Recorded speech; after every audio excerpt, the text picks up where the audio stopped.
welcome to Movies, Films, and Flicks. I am Mark Hoffmeyer, and joining me is the man who came up with the word New Wave Horror. It's Zach Beckler. I came up with that? Yeah. Oh, cool. Yeah.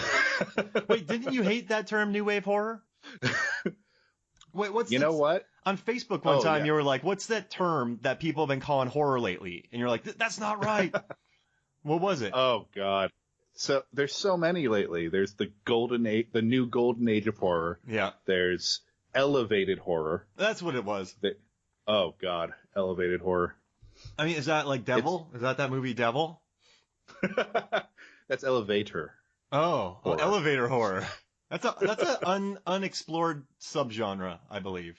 Yes, it is. I think elevated horror has to do, what I said was, it's any horror movie that starts with the letter A, so it's on your top shelf in alphabetical order.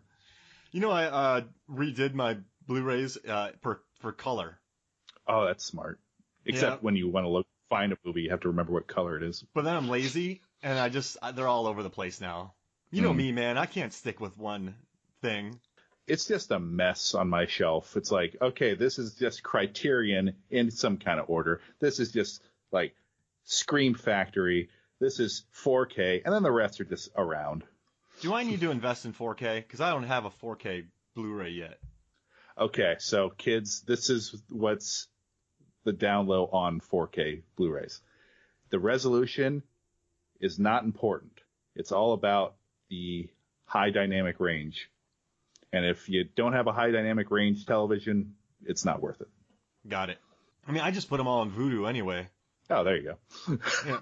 I mean, I still buy a lot of Blu-rays, but I love putting them on Vudu. And they go to movies Vudu anywhere. Does Dolby Vision now. Do they? Yeah, occasionally.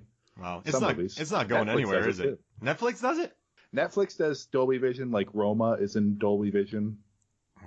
And Mowgli is in Dolby Vision. You've always been much more into that than I have. Yeah, it's just obsession, really. It's what it is. I'm more about, hey, how far did the creature from It Follows walk? Or like, you know. Yes, but what's their contrast ratio? Yeah. No, did you watch The Ritual for this episode? That is one I did not get to, and I'm very upset about. I watched Apostle last night in preparation for this. I love The Ritual. They did like I can't think. Aspect ratio of 2:1. And you know how the Crown, on Netflix just looks beautiful, and I loved how they did that because in The Ritual I love how the trees just look massive, like they're lost in a forest, and because of the 2:1 the trees just look enormous. It's a beautiful decision from the director. Yeah, I think I like that 2:1 ratio because it's like not quite 16:9 and it's not quite widescreen. It's still cinematic, but there's headroom. They did that with Jurassic World as well. 2:1. I don't talk about that movie. Well, I broke down the odds of that assistant getting picked up by a pterodon and being dropped and then dropped into the creature's mouth, and it was 1 in 23 million. That was a bad day then. Well, hey, man, I just want to say, go ahead. Oh, no, it's like all the events of that day of the park doing all that was just so this one incident could happen. Yeah. Like, everything had to fall perfectly into place for that thing to be swooping. Mm-hmm. Isn't that crazy? Oh, yes. And then that poor assistant, what did she do? She was on her phone. She was on her phone, Zach. And she got stuck doing a job she didn't want to do because her boss forgot about it and was busy and shucked some kids off, and then they totally ditched her. But she's bad. Doesn't Vincent D'Onofrio, weaponize raptors? Yeah, he wants to weaponize a raptor. I did watch a movie the other day, though, where a military guy wanted to weaponize something even more ridiculous. And I forget what it is. Sounds like Carnosaur or something. Yeah, it's mini raptors. Just running around with little helmets on. We need those, Zach. Oh, no. Oh, no, the mini raptors. I bet the drone industry is like, oh, crap. Maybe if we weaponized pterodactyls, too. Oh, then the drone industry would be upset. Death from the sky. Carrying Amazon packages? Yeah. And then they wait with the Amazon package until the person grabs it, then they fly away. So then there's no theft. Yes. Yes, I think this movie needs to be made. Until they unionize, and then we get a Norma Ray, but Pterodactyl Ray film. But whatever we do, it has to all be set in a mansion. Yeah. Yep. Away from brontosauruses being surrounded in smoke. Hey, where are we going to set the next Jurassic Park? In a mansion. I know. Why? I'm so glad I'm talking to you about this because I tend to really look on the positive of films. You know, who's ever listened to this podcast, I can spin gold out of any single movie. Jurassic World: Fallen Kingdom, I'm sorry if y'all liked it, but I don't feel like it was written by a human. I know humans wrote it, but what I'm saying is the dialogue is just not. Humans didn't write it. Colin Trevorrow wrote it. Yeah. I mean, I liked his movie with the gun-toting mom better than Fallen Kingdom. Mm-hmm. The Book of Henry. Oh, yes. I watched The Book of Henry, and I went, my review on the website is, what just happened? I like The Book of Henry because I feel like the people who wrote it thought they were writing something great. Does that make sense? Yes. And apparently he was attached to make that before he ever got Jurassic World. Got it. It's just like a little quirky indie project? Yeah, it was like going to be his follow-up to Safety Not Guaranteed. And then Jurassic World. And you know what? Let me go back to that. And the third one is taking place in a shopping mall with zombies, and the world has been taken over by dinosaurs, right? And people lock themselves in a mall. Oh, okay. Yeah. That sounds original. Yeah. I think it could be a good metaphor hidden in there. For don't genetically modify dinosaurs. Because then you'll be consumers. What? Yeah. No.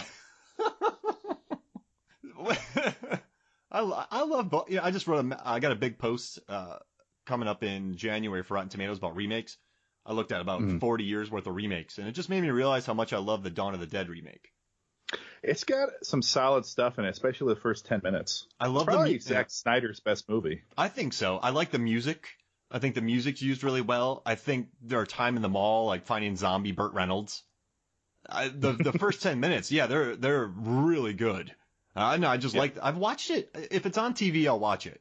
I just think it works for me, doesn't it? It's James Gunn written and Zack Snyder directed, and I think they had a pretty nice blending of styles, the two of them. Remember how much growing up, like Ain't It Cool News hated James Gunn? No, they hated Slither and all those movies. No, well, they hated him for Scooby-Doo. Oh yeah, and they hated him for Dawn of the Dead remake. I love the Dawn of the Dead remake, and I like in Scooby-Doo 2. I think you and I have talked about this, Zach. There's a moment in Scooby-Doo 2 where a cotton candy monster threatens Shaggy and Scooby, and instead of Shaggy and Scooby being afraid, they eat the cotton candy monster. He goes, I'm the cotton candy monster. And then they go, ooh. And then they eat him. And the cotton candy monster looks legitimately afraid. Like, I am about to die. They eat a monster. That's brilliant. I could retire on that, Zach. Like, that'd be my retirement. Like Ernest Scared Stupid levels of brilliance. Yeah. Ernest Scared Stupid. That is a brilliant movie, isn't it?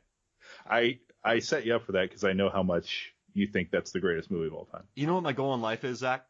What? So I've gotten a lot of eyes on really random stuff. My goal is to get Ernest Scared Stupid and Deep Blue Sea in the conversation of those are actually good movies, not guilty pleasures, not, it's so bad it's good. I want these movies to be looked at as good movies. I can do it. That's your cross to bear, like my cross is Magic Mike XXL. Yeah, exactly. Well, apparently your students write comments about how you can make people believe it's one of the best. I don't have to do anything because it just is. You know what? It's the movie doing all the work. I like the first one a lot. I like the Tampa area. I thought that captured the vibe really well. I haven't watched the sequel, so I should bring you back next year. I want to hear about this. Okay, here's the thing about watching Magic Mike XXL. You can't watch it at home alone. You got to bring a bunch of people together and just really commit to it. And it'll be the best movie experience ever if you just do that. I feel like I'm just going to wind you up and put you in front of a mic and talk for an hour, and then I have a podcast. Mark, what are you doing? Pretty much. You get it. You get the You get what I'm doing, Zach. There's no real plug-in. I'm not really winding you up, but you know what I mean. All right, so I recorded a commentary for Deep Blue Sea for the podcast, and I did not. It almost killed me. Oh no. You know me, man. I can talk, but when you're by yourself watching a movie, commenting on it for an hour and 45 minutes, it was rough, man. But I feel like I did it. I feel like everything you need to know about Deep Blue Sea is on that commentary. But I was sweating. I was flop sweating, Zach. Yeah, I had to record a commentary for my feature, and you'd think it was just like, oh, I'll just watch the movie and talk, but it was like a 4-hour process of like, no, stop, that was stupid. Yeah. I gotta go back. It's tough, right? And I did it on a time crunch. I was like, well, I don't have much time, so I'll just knock this out now. Horrible idea. But I came through. I think I blacked out for about a half hour of it and just sang songs from Blink-182 and Simon and Garfunkel. But fast forward through that concept album is really weird that they made together. I mean, if you think about their music, right? You really do kind of have a little bit of emotion and emo, and you have them kind of just the sound of silence, and then you have Blink-182 singing about depression and all that, and you combine their stuff, and it's not bad. It's good. Do you like combine it in a Wizard of Oz, Dark Side of the Moon kind of way, where it turns out they're all on the same kind of rhythm? Yeah, it just sounds like a Bowie album when you combine both of them. It's like Aladdin saying, that piano's not, but yes it is. Oh my God. It's brilliant. Yeah, I mean, so that's my next goal, is to combine those and make it work. All right, so I want to remake this, and I want to do it right. Yep. Basically. I'm gonna do it right this time. Well, I'm excited to have you back, man. I gotta say, I brought you into you kind of came in quickly to talk about Annihilation earlier this year, and that's a movie, dude. It's my second favorite movie of the year. I absolutely adore it, but I can't. I've only watched it a couple times, so I haven't let it sink in. And so for me, it was a tough job to bring you in and talk about that. So I figured I'd bring you back so we could talk about your bread and butter, because you are an award-winning horror director. Interior, Amazon Prime. I showed it to my students, and they thought it was awesome. I talked about the budget and everything like that. And thank you. Yeah, no, they were like, how much money did he make it for? He did that? That's his shot? You can do that? I'm like, yeah, you can. So they all loved it. I told them to buy it, but I don't think any of them did. They probably watched it on Amazon Prime. Amazon Prime, Interior, watch it. So I brought you in. We're going to talk about the best horror films of 2018. And Zach, I looked through my old list and I looked through your list. And I think this is the best year for horror in the last probably 5 years.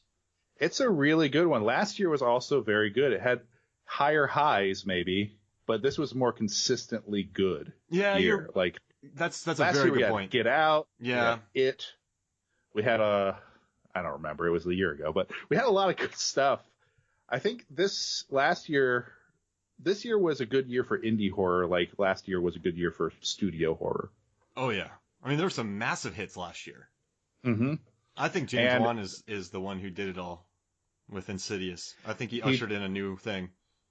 I think so too. I think he hit that and The Conjuring, and you can see how the way he films and builds suspense, it just permeates something like It. Yeah. Which is just a series of really good suspense scenes and maybe a narrative that kind of ties them together. I look at it as like a funhouse vibe. The Insidious movies, I think they're like a roller coaster. They're just just throwing you all over the place with jump scares. And I love it. Yeah. I love Lynn Shay. She's so good. I love that there's a Lynn Shay like cinematic universe. Yes.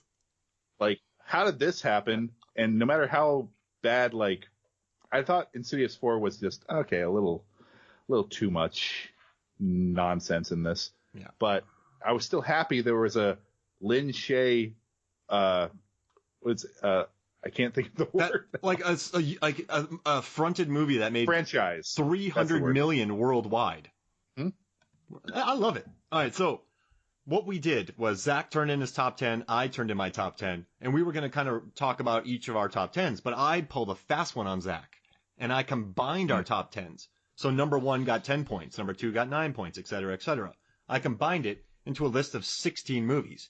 Now, it's pretty crazy, Zach, that we each turned in a top 10, and we came up with a total of 16. We didn't have much overlap between you and I. Yeah, I saw your list and a lot of similarities. I did notice that, and I think you pointed this out earlier, the number one on my list is not on your list, and the number one on your list is not on my list. Crazy, isn't it? That is pretty crazy. So it's interesting where they ranked in this combined list. Yeah, I gave you the benefit of the doubt. I gave you the number. They tied. Yeah, I gave you the number one spot because you're the guest, and I don't want to deal with any comments from the fans of this movie who, whenever I say something bad about it, they're like, "I hate you. Opinions matter, and they're right or wrong." Yeah, I'm gonna probably feel the same stuff for my opinion on your number one as well. All right. So let's get started. All right, with number 16, which you watched last night. My wife and I, podcasted about this movie, and we dropped a ton of amazing facts. So go back and listen to this one if you're listening. And it is Gareth Evans' Apostle at number 16. Yes, Apostle. I don't know what you think, but I love this movie. I think it's so weird. I love the final shot. I love the fingers getting ripped off. I love the mountain barfing blood.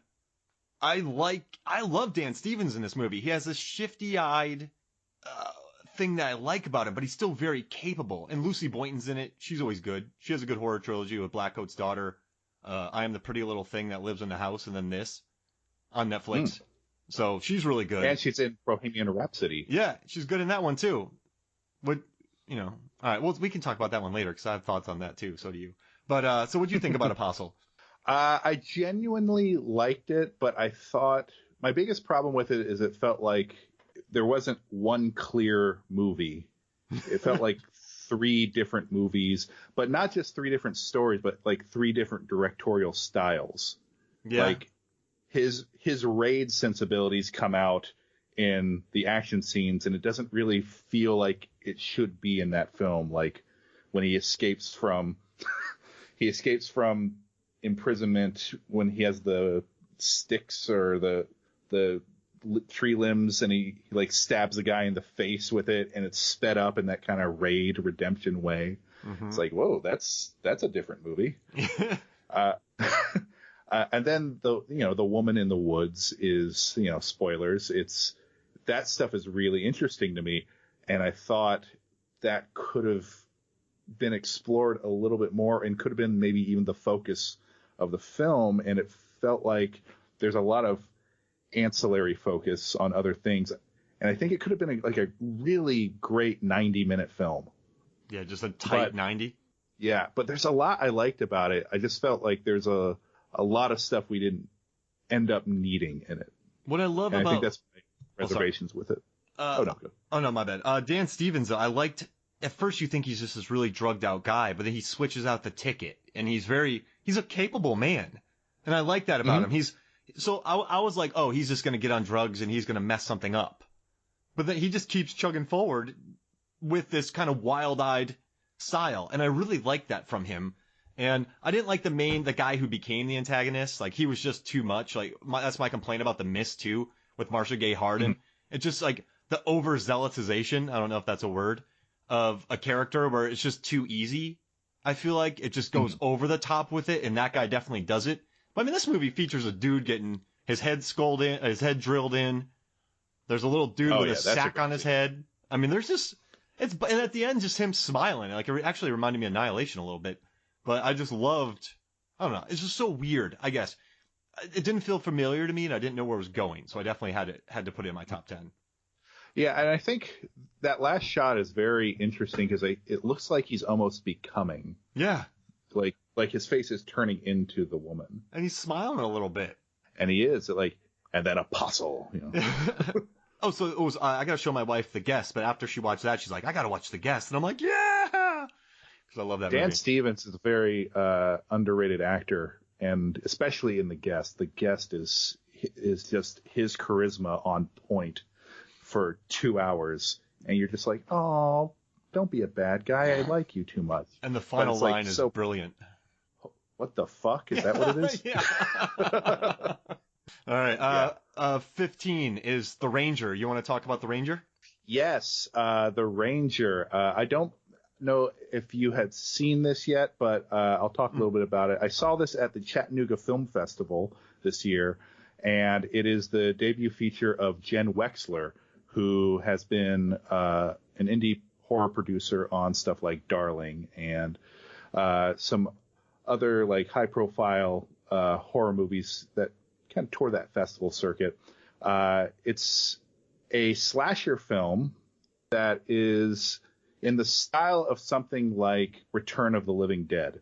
And punks. It's punks. It's these like miscreant punks that are going to a cabin in the woods that one of their like the main girl's parents. Chloe Levine. Yes. I should have all these names. I got them. It's all good. Yeah, I'll have you be my point. There we go. And how much? So this cabin, they basically, I think it's her dad. Again, I saw this back in April. I think her dad used to own it, or her grandparents owned it. Her dad owned it. Yeah. Yeah. So it's hers, and she brings her friends who don't treat it with any respect. And you see this kind of punk mentality come up against the ultimate adversary, the Ranger. And the Ranger, which is the I thought Jeremy Horn was very good in this movie. I liked him a lot in this. He's really good, and I've seen him in bit parts and other like TV shows and movies, but he plays a really effective slasher villain, and he's just like this vessel of absolute order against these punks. And it becomes, as I described to my friend who is the producer on it, Heather Buckley, I called it Lisa Frank on DMT. Wow. And if you know who Lisa Frank is, she did all the like rainbow colored unicorn designs of the 90s that kids all had in their backpacks. Wow, that's brilliant. That's a really great explanation, because this movie, when I watched it, right, I wasn't going to say I was the biggest fan of it. I really like Chloe. I like Jeremy. But when I thought about it later, I can still see the movie's visuals and style and costumes, and the way they shot it really sticks in my head. And that makes sense with Lisa Frank, with that comparison. So she made a very unique looking film. You're right. Yeah. And the colors in the movie are just astounding. And I think that what I really like about it is it does use these very heightened visuals and a very heightened genre, the slasher genre and the kind of punk horror genre, and does ground it a little bit in some character work, some like nice character work with the main character. And I like that this like Ranger going up against these punks. It's just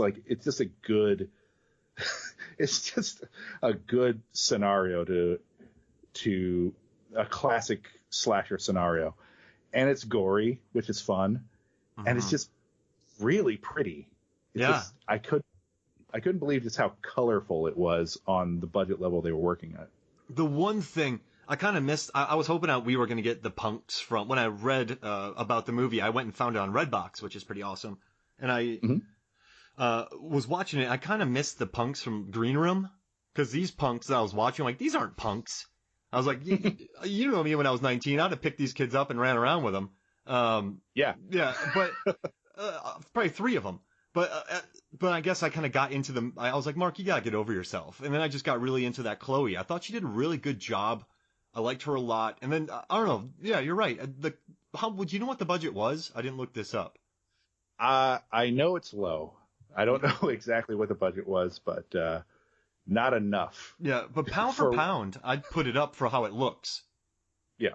It's one of the most visually exciting horror movies that came out this year. All right. So 14 is Upgrade, directed by Lee Wano, starring Logan Marshall Green. We podcasted about it, so listen to that full one. I love this movie. I love the lower budget. I don't know if it's a horror movie, so we won't spend too much time on it, but I've seen it in horror lists, and I just don't like arguing with people what is horror, because I don't know if you think it's horror. I guess it's horror. But for me, I guess the violence is what kind of pushed it into the horror element for me. And just the overall antagonist, just the world. I don't know. For me, I just really loved, just like the Ranger was able to make something out of nothing. I think the Upgrade had a bigger budget, but I love the world that was built in this movie. You an Upgrade fan, Zach? No, I waited for Zach. I waited for Zach to take a drink of water, and then I asked him a question, and then he, sorry, man, you almost choked on it. How do I do this? Oh my God. I wait for people to take bites of food, and then I go, hey, so how you doing? And then they're like, what? No, I am a big fan of Upgrade. I liked it a lot, and the only reason it's not on my list is because it is in that weird middle ground of, is it a horror movie or not? It's a horror movie in the way that RoboCop isn't a horror movie. There are aspects of it, but it's really more of a sci-fi action with a lot of gore. Techno thriller. Thriller. The word thriller. It's what people call horror movies that get too much acclaim. It's no longer horror movies. Thriller. My definition of genres is it like where it would be in a blockbuster. Mm-hmm. Does that make sense?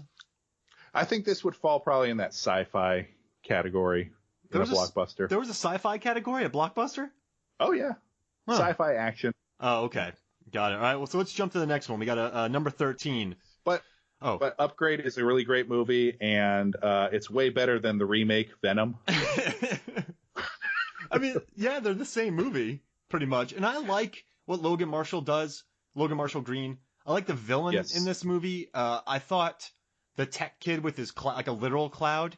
I love the set design in this movie, how they brought nature indoors with the clouds and the plants. There was some and also, if you're a fan of the director, he does a very funny interview special with Empire. The guy's just a hoot. And he talks about how he wrote a script. He's like, all right, so there's a fight scene. Logan Marshall Green against 3 people. Oh, budget cuts. Logan Marshall Green against 2 people. Oh, budget cuts. Logan Marshall Green against 1 person. Budget cuts. Okay, Logan Marshall Green walks into a room and there's a guy. All right, budget cuts. Logan Marshall Green walks into a room. Budget cuts. Logan Marshall walks past the room. Budget cuts. Logan Marshall doesn't even go into a building. Like, he just talked about how, from what it started with to what it went down to. And, no, I kind of love that. I mean, the fact that they got a car chase out of this movie, because car chases are expensive. Yeah. He was about most of the budget probably with that. Yeah, exactly. I mean, I just love the set design. I love bringing nature indoors. I mean, we could talk about this movie forever, and you should listen to our podcast because I talk about a lot of it. You should do it. I also think it's a pretty solid allegory about our relationship to technology, and this idea that we assume we are in control, but we are actually presented with a tailored version of a curated version of our reality, and it gives us this illusion of an ideal life, which is kind of how it ends. And I know a lot of films kind of do that and talk about that thing, but this mirrors it in that aesthetic choice of stabilizing the camera on the subject when he's walking around, which is really cool looking. So it literally moves the world around this central figure in the frame. I need to buy this. Pretty cool. I need to buy it and watch it again. I love this. It's so good. All right. Well, I'm glad it made the cut, right? I'm glad it's here. All right. So number 13 is A Quiet Place, directed by John Krasinski, starring Emily crushing it all 24/7 Blunt, and some monsters. I'm hoping she gets an Oscar nom for this, because I think it's that level of performance for a supporting role. It's like she's so like iconic in it. It's one of the more iconic aspects of the film is her experience. I mean, if you type in bathtub horror, there's a cool thing I did for Rotten Tomatoes with all the images of bathtub horror. So you'll like that. But no, this movie, it didn't make my top 10. I mean, this doesn't matter because it's mine and it made $7 billion and it's going to make every other top 10, so it doesn't matter. I love it. If there's a commentary on the Blu-ray, I'll buy it. Just for me, I guess I just like the other ones more. So it's not a matter of, like, that's why I said this year was so stacked, because A Quiet Place was, and then I saw all these other ones. And then also, I got to say with my top 10s, I guess, like, hey, this movie made a shitload of money. I'm going to put something that really didn't, so the people who see my list maybe might get something different. But, I mean, it's a brilliant idea with this movie. I mean, the opening, with the losing of the child, Then the father working on the earpieces, and then Emily Blunt just being awesome. I mean, the nail scene right out of Home Alone 2. Oh, Chekhov's nail. Yeah, Chekhov's nail.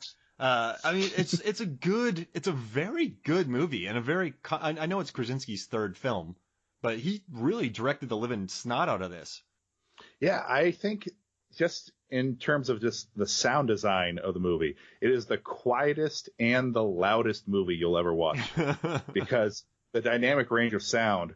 So your ear gets used to it. Your ear gets used to the silence, and then they'll knock over a lantern, and it's the biggest explosion you could have of a lantern getting knocked over. Oh, I should have done that for my random awards. Loudest explosion of a glass piece. Loudest lantern explosion. And you know what's funny? I was driving the other day, and I was driving home, and I was talking. I know I keep bringing her up. I was talking to my wife Megan, and we were talking about things. I was like, you know what, Megan? I was like, I like monster movies. I think that's why I love. Like, I just said that to her, and she's like, cool, Mark. But this movie has a new monster, like a new alien, and it gives us just enough to know what happened. I don't need a prequel. I mean, these things came to Earth, ripped people up. Cool. I'm happy with it. Yeah, and they look really cool. Like the head that's full of ear canals that kind of opens up. It's like, oh, that's awesome. You know, this movie though owes a lot to Reign of Fire. People hiding. It's been a while. People hiding. We just podcasted about it. Listen to it. So people hiding after the Earth is wiped out, hoping that things don't come. There are people who want to fight them, and then there's people who just want to live their own life and not be attacked by them, doing the best they can. Kind of waiting it out and looking for something. You know, Matthew McConaughey is looking to kill the male dragon, and then they're looking for a way to kind of combat the aliens here, and they develop that noise. So I mean, this is Reign of Fire 2, Electric Boogaloo. Yeah, it's like M. Night Shyamalan's Reign of Fire. Yeah. Because it feels like old school Shyamalan. That's awesome. It's like Signs level. Oh, man. Any other thing you want to touch on this movie, or any other aspects you loved? I mean, it ends with Emily Blunt cocking a shotgun. It's so awesome. Does Mary Poppins do that? No. I still think she should have been... I know it never happened, but I thought she was perfect in Edge of Tomorrow. She should have been nominated for something. I also still think Eva Green should have been nominated for her work in 300 too, because she owns every second of that movie. She owns that movie. And owns it. It's the only thing you remember of that movie. Like, she just... Is Eva Green just killing it. Killing it. Literally. She's like kissing decapitated heads. That's great. That was pretty gross. Good bit. I guess I remember it.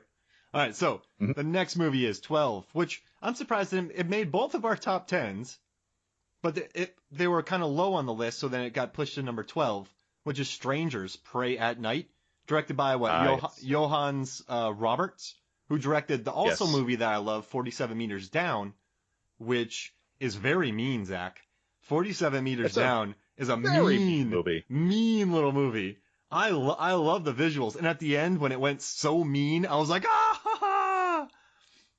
I almost wanted to go rude in the theater. I mean, it's so mean, wasn't it? It was. It goes full Twilight Zone at the end. Oh, dude, full Twilight Zone, and the really great visuals of sharks too. During those scenes where she like lights the flare, right, and then the sharks are circle. Oh my gosh! All right, so this one. How did any actress sign up for that movie? It looks like the most miserable shoot possible. So you're going to be underwater for 8 weeks. You're definitely going to get the bends all the time. You're just going to be sitting in water, hanging out. But I'll be there with you. That's what James Cameron would say. That's what he did say. He's like, I'm down there with everyone. It's not so bad. All right. Strangers Pray at Night. Everyone's miserable, James. I think, all right, pound for pound, favorite horror moments. Oh, man. I think this movie features my favorite set piece of the year in any horror film. Because when I watched this movie, I think it was based off, you shared an article about a pool scene. So I was like, okay, this movie, I'll check it out. I was watching it in the background while I was writing something else. But then this movie captured me because I really liked Lewis Pullman.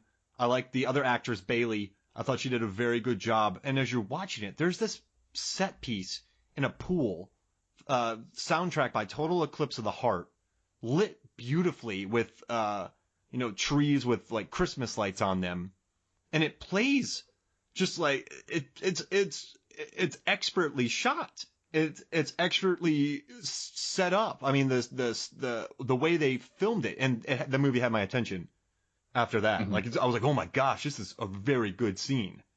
Well, I think that Strangers, the first one, is probably one of my favorite horror movies of the last, well, I guess it's been 10 years. 2008 is when it came out. So over the last 10 years, The Strangers just has this and the new one have this kind of visual restraint and kind of elegance that you don't see in horror movies that much, especially this kind of slasher home invasion film, where it utilizes silence. It utilizes diegetic sounds. Like the Total Eclipse of the Heart scene, which is probably one of my 2 or 3 favorite scenes of the year, let alone horror scenes. It has this diegetic nature to the sound of the song. Like it's playing on a speaker here, and whenever the image cuts, it like kind of shifts the sound a little bit. And there's something about that amplifies the tension of it, and it climaxes beautifully. And the one thing that people have a problem with in the original Strangers that I don't really have a problem with, it is a very kind of nihilistic film. It's a very much, it's a downer, and it doesn't really know how to end itself. That's why it just ends with Liv Tyler screaming for some reason. I tell you what, this one, like, the pool scene is when one of them dies for the first time. One of the strangers dies. Like, whoa. Goes down quickly, too. Quickly. And that running shot is amazing when it's in the wide and then it zooms in all of a sudden as she starts coming out. Yeah. He dinks. What does he hit her with? Like a bat or a crowbar or something? It's something. Yeah. He just dings her in the head, and then he just stabs her to death. Yes. Which is what you should do if you're being attacked. You don't wait. And then that axe fight, that guy runs out with the axe, right? Acting stylish, mm-hmm. But then when he swings it, it's ugly. And Lewis Pullman, who actually, some of my favorite scenes of this year were in Bad Times at El Royale, probably top 3 in that. So two movies with Lewis Pullman are my top 3 favorite scenes of the year. But when he's swinging that axe, it's ugly. And then they both fall in the mm-hmm. pool. And then they're wrestling. Neither one really knows what to do with anything. And then you get that great shot of him trying to get away and the main stranger like catching up to him. Right behind him. What a great shot. Oh. Yeah, so good. I made Megan watch this a couple days ago, just a scene, and I'm yelling. I'm like, look at this shot. Holy crap. Like, look at the framing. Oh, it made me so happy. And I'm so glad that like Collider, AV Club, Bloody Disgusting, they're all covering this scene now. Mm-hmm. Do you think people and the rest of the movie is pretty good. Yeah. Why did people did people just go, oh, another Strangers movie, it's stupid? Like, were minds made up when people watched this movie? I think so. I don't know. Horror is a very weird thing when it comes to critical response and audience response, because I think the worst audiences you're in a movie theater are usually horror movies, right? Yeah. Like, think about a bad audience experience has to do with a horror movie, because there is a mentality that this is something to be looked down on. So if something's weird, I can just like throw something at it. But it's also a response to like, this movie's making me feel uneasy, so I need to laugh that off. Got it. So, and I think, it doesn't do anything story-wise creative or new. So it's kind of the same old home invasion slasher movie, just done with a kind of craft that sets it apart. I don't like sad families in horror movies. So the first Strangers, sad couple. Vacancy, mm-hmm. sad couple. Why did this family have to, like, why can't there just be a nice family? Like Hills Have Eyes, right? That's a nice family, wasn't it? Yeah, I mean, the nicer the family, the more horrible it is when stuff happens to them. Yeah, so when you have a bunch of mopey teenagers, it's like, come on, make them enjoy each other. Well, I think also the Strangers movie, both family dynamics. In the first one, it's Liv Tyler has refused a proposal of engagement from Scott Speedman, I think is the actor in the film. Yep. And they're kind of like dealing with the weird air afterwards. And then you have this functional family dynamic that comes and attacks them. And seeing how that moves into an actual family dynamic in the new one, where the strangers are after a mom, a dad, a son, and a daughter, kind of like your standard nuclear family, kind of going through some stuff. I believe the daughter is being forced to go to another school, like out of because she wears Ramon t-shirts. Yeah, because she's kind of a punk. Yeah. She left the Ranger before it got bad and went into Strangers Pray at Night.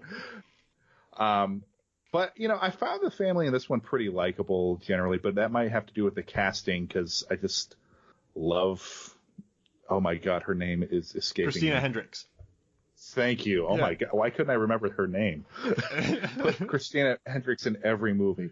Yeah. That's what I say. No, I the performances were fantastic. All right, so let's jump into the next one, The Endless at 11. Now, yes, if there's a movie that, if there's a movie, I want to hug The Endless. Like, I want to take my Blu-ray of The Endless and I want to hug it. Because I love this movie and I love the ending. When I put together my top, so I have a list coming out of everything I saw on TV, Legion, Killing Eve. I love those shows.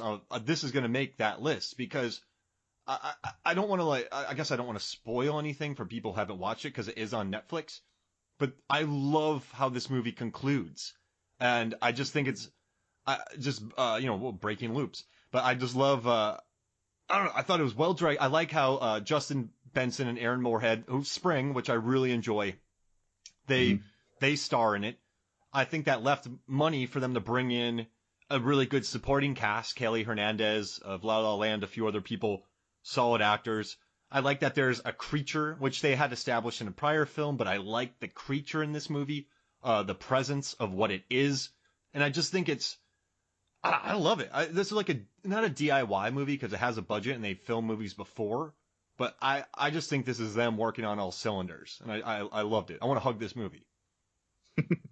Shout out to Justin and Aaron, who I've met a couple times. They're very nice people. They're wonderful, very supportive of other filmmakers as well.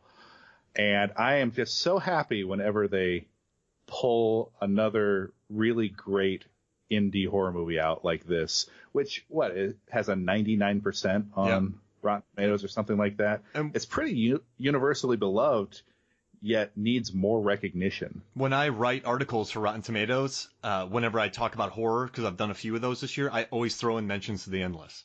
So it's like my little, how many people read it, doesn't matter. I tried to sneak it into my Tom Cruise running post, but they didn't let that happen. But that'd have been kind of funny. Tom Cruise was great in The Endless. Wait, what? So I just, man, but Benson's been real supportive of movies, films, and flicks for a while too. I mean, because we supported The Living Daylights out of Spring. Really tried to get a lot of eyes on it. Spring is so wonderful. And Reddit, I got so many eyes on it. And I'm like, hey guys, look what I did. I was like their one-man marketing team. But I don't know, I just love it. And this movie, I guess, you know what's weird is a lot of people wrote articles about this movie, The Endless Explained, or this movie's so confusing. But when I finished this movie, I felt like I just got it. I got this movie. And it didn't, they're like, oh, we leave hints and this and that. But when I left it, I felt like really fulfilled. I had no questions. I just, regardless of what people can get out of this ending, I loved it. Yeah, I think it's weirdly this like culmination of all the films they've made up until this point, especially Resolution, which has a nice little, more than a nod, it's actually a plot point. Yeah. In the film. And I was really happy to see that, like, oh my God, this is great. The acting, I want to talk about the acting because Justin Benson and Aaron Moorhead are really fantastic directors. They, I believe it's Aaron that shoots the films. as cinematographer, and wow. Correct me if I'm wrong. They both edit them, so they're kind of jacks of all trades. And then now we know they can act. Yeah. Like with legitimate screen presence. The end of it, man. I just liked both of them so much.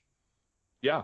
Yeah. Aaron has this kind of vulnerability. Yeah. And a kind of innocence. Yep. And Justin is very tough, and he exudes this kind of like machismo in a way. Mm-hmm. And it's just like and they're also directing themselves. And you know what though? That just adds so much freedom because you're not hiring. Like they can put them like oh gosh, the guy in Jeremy Saulnier's movies. He's in Blue Ruin. He's also in Green Room and Hold the Dark. He directed I Don't Feel at Home in This World Anymore. But now that they can act, they can insert themselves into roles, not pay day players or people who would be on the screen for a week, and that leaves more money for them for something else now. They also do their own visual effects, which is astounding as well. I hate these guys. I hate them. Stop doing this, guys. You're making us all look bad. Stop it. The endless. I only know 2 of these 5 things. You know all of them. But no, I'm good at all. Ugh. Yeah, I hate it. But this movie, it's on sale on Vudu right now for $5. Maybe when you listen to this podcast at night, might not be. But their commentary on their Blu-ray, which you can probably get for about $8 on Amazon, is really worth listening to. So if you're listening to this and you might have seen it on Netflix and you like it, I recommend you buying the Blu-ray to listen to their commentary. So I'm promoting their movies more. How about this, Zach? Let's go buy their movies right now, and then when we come back, we'll jump into the top 10. Hey, look, I already own Resolution. I already own Spring. I owned VHS 3, which they have a short film in that. Bone Storm, I think is what it's called. I haven't seen it. Is that the viral one? Yeah. All right, I need to watch. Dang it, Aaron and Justin.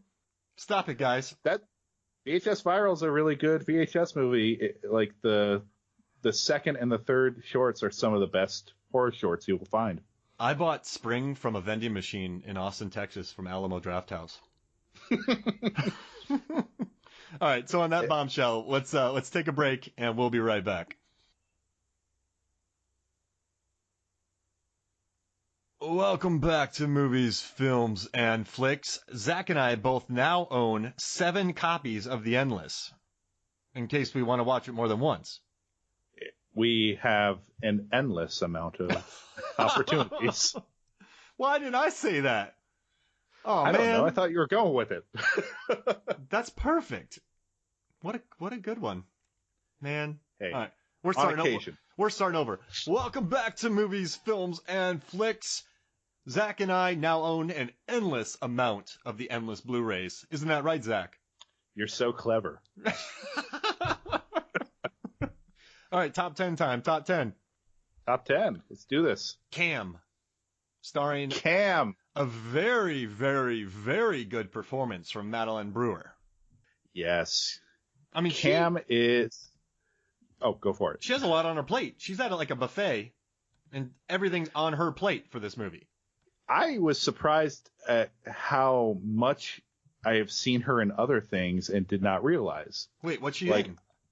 She was in Orange is the New Black in the first season. She had cornrows and died in the first season. Sorry, spoilers. She's in The Handmaid's Tale, where she is a little too sassy and gets her eye cut out in the first episode. Jeez Louise.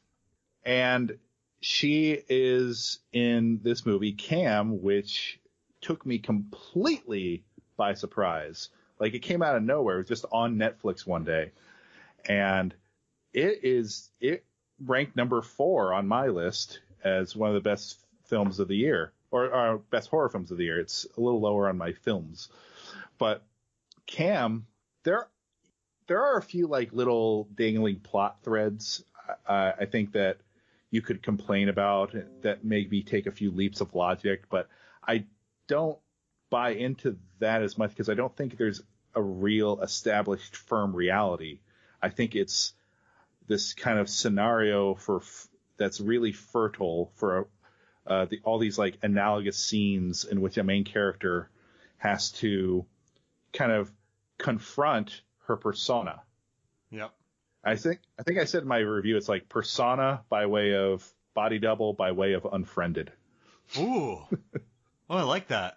I mean, yeah. And if you don't know what it's about, it's a cam girl whose account gets hacked, and she sees that someone is live streaming, and that someone looks identical to her. So she has to now, deal with the situation, and sometimes interact with the double as a customer. And you have all these like great scenes of like mirrors and it's a really great doppelganger horror movie using digital, the digital social media we have today. I think it features the best. Oh, sorry, go ahead. Oh, sorry. And it was written by a former cam girl. Yeah, the authenticity. I've never done any of these, but the authenticity to it felt real. I just felt, and I guess the director that was brought in had directed some of her videos. Yes, the director, Daniel, whose name is Daniel Goldhaber. Yeah. Yeah, he had dated the who's the writer? What is the writer's name? Insert here when I edit the podcast later, or I'll forget and you'll just listen to this. Issa something. Yeah. Kudrow. Insert that name. Issa Kudrow, yes. Issa Mazai. Issa Mazai. Issa Mazai. Apparently they had a relationship in the past, and they remained friends, and she became a cam girl after that. And he was a film student, or film graduate at Harvard, in the Harvard film program. And, after he graduated, he would direct some of the cam stuff, and he got really interested in this kind of world. He has a really good interview on the Cinephiliacs podcast where he kind of discusses all of this, and how it led them to develop this project, which they wanted to do basically a horror film set in this cam world. Yeah. It works, and it's just it's very, it's not slashery at all. It's just like not psychological. It's more, is it a psychological horror? Like what? Body double, best nose breaking. Oh my god. Yeah. This movie is really, so I saw it on a bunch of lists. I watched it, and the world just sort of had me immediately. I know this is going to sound weird. I don't know what you think about this, but that also the 2018 movie, The Babysitter. A lot of people give it flack, directed by McG. But that movie, the world was established almost immediately in that movie. You watch it for 10 seconds, you're like, oh, I'm on the vibe of this movie. For this one, as soon as it turns on, you're like, I'm on the vibe of this film. And just the way it moves forward, the actress, just the performance. She's just, just to keep up that energy that she had for that performances, it just drew me in immediately. Yeah, and just think about how many things she has to do in that film. Yeah. Like she has to be her character, the persona that is hijacked, and and this kind of third, like, in between place. There's a great scene in it where she is trying to get up to the top 50 of the cam girls, and she breaks it. She breaks into the 50, and she has confetti all planned, and as it's happening, another cam girl played by the wonderful Samantha Robinson, the Love Witch herself. Yes. Oh, that's the Love Witch? That's the Love Witch as her kind of nemesis cam girl. Wait, really? I love the Love Witch. Holy, that movie. What a cheeky little movie. All right, sorry. Is trying to get her to drop rank, and you're watching Madeline Brewer's character watch her ranking fall, but she's still live, so she has to play off that she's not seeing that happen. So she's like, thank you guys so much, as it's dropping, and you're seeing her eyes look there, look down there, look at Samantha Robinson's character. And all of this is happening, and her performance is still, she's trapped in the persona that she can't, let anyone onto the fact that she's devastated that she's dropping in rank. And it's a lot of stuff to pull off in that scene. It kind of becomes that's the moment where she loses control of her persona in terms of the plot. Yeah. Like the next the next day she's hacked. Yep. Man. Well, no, the next day she has to go. Sorry, I got that wrong. The next day she has to go on the Vibratron. Oh, that's what it is. And then she really loses control because sitting on that it's not thing. something she wanted to do. Yeah. Oh, that sounds awful. Yeah. All right. I guess we'll move on to 9, which is Steven Soderbergh's iPhone shot Unsane, which features one of my favorite performances of the year from Claire Foy.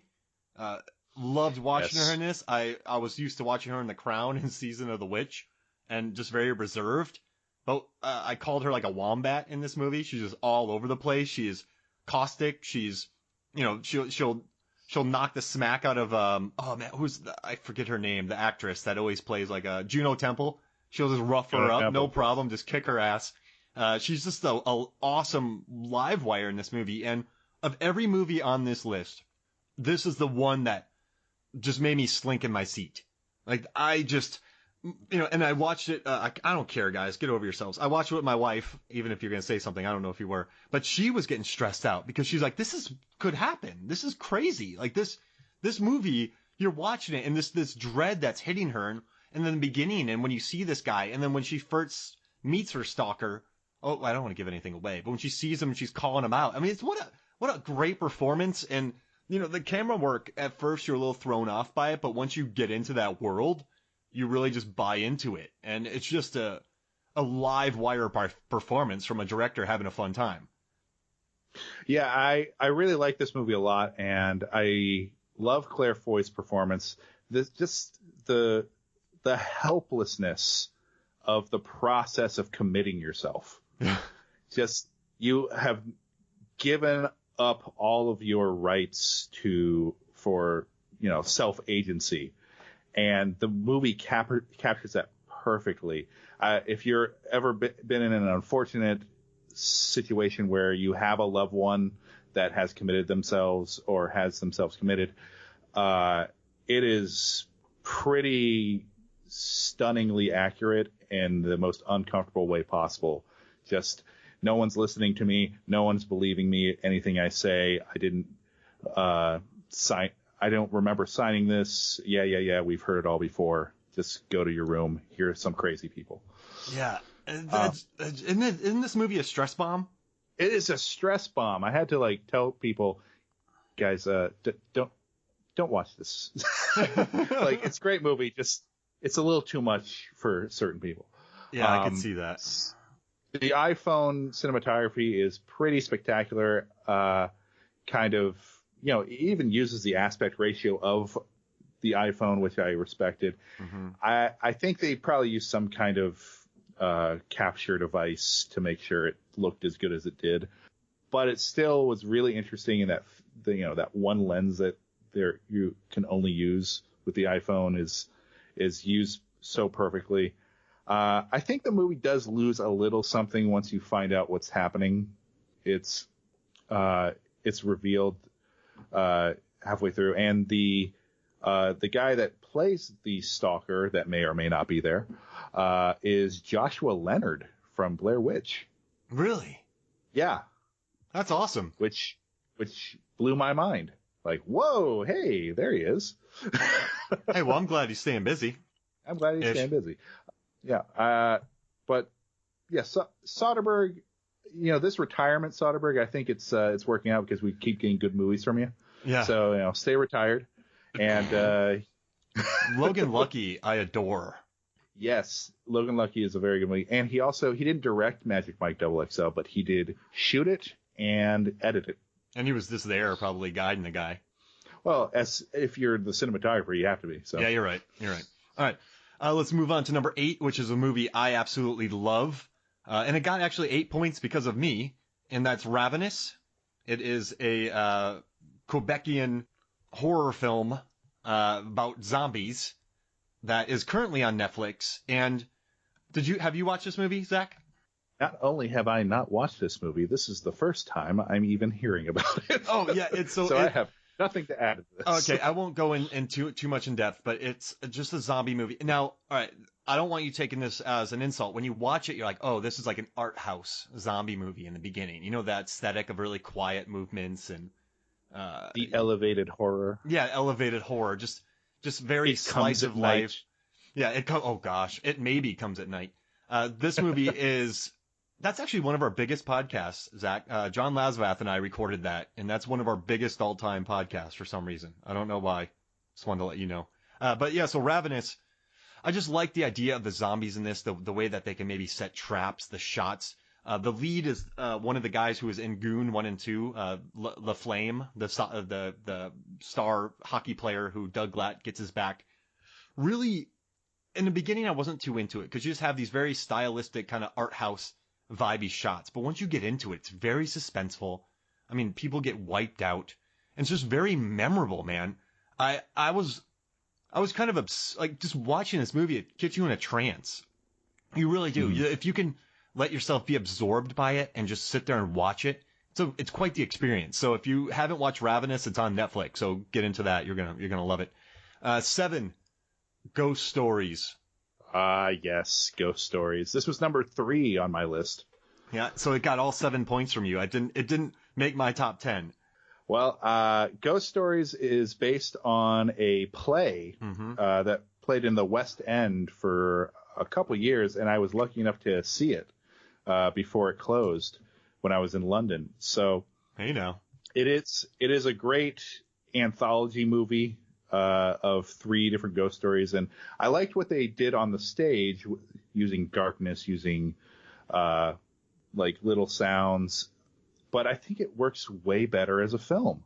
I was really astounded by the use of lighting and space and just the silence of it. And you have these 3 ghost stories that are in and of themselves really good short films. Yeah. But they have this kind of wraparound narrative that you think is just kind of a skeleton to have these ghost stories, if you will, the skeleton for them to like kind of be told.